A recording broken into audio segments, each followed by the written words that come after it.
Break na raw ba sina Julia Barreto at Gerald Anderson?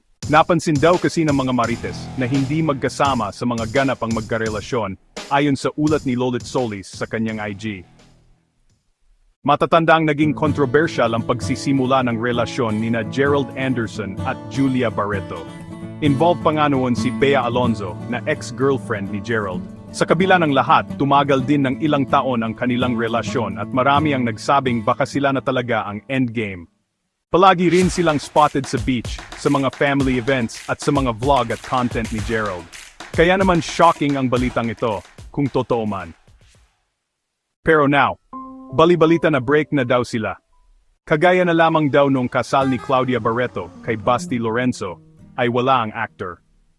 Pati raw nung birthday ng mommy ni Julia na si Marjorie kamakailan, ay absent din si Gerald na hindi gaya noon na laging present sa ganap ng mga Barreto. At napansin din ng mga follower ni Julia ang pag-travel nito sa Morocco nang mag-isa at hindi kasama ang boyfriend.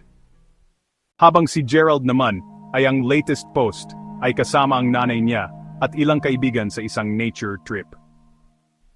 Na para raw may pinagdaraanan. Hindi na rin daw nagla-like ang actor sa post ni Julia. At huling litrato pa na magkasama sila sa post ay noong birthday ni Julia.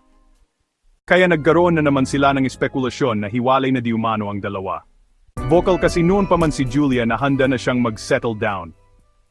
Baka naman gusto lang nila ng kanya-kanyang trip muna at nasa mood lang si Julia na mag-solo travel. In fairness, suportado ng mga marites ang aktres ha. Deserved daw nitong makakawala kay Gerald. Mag-asawa na lang daw ito ng gwapo at mayaman. At kung totoo man daw ang chika, hindi na raw magugulat ang bashers.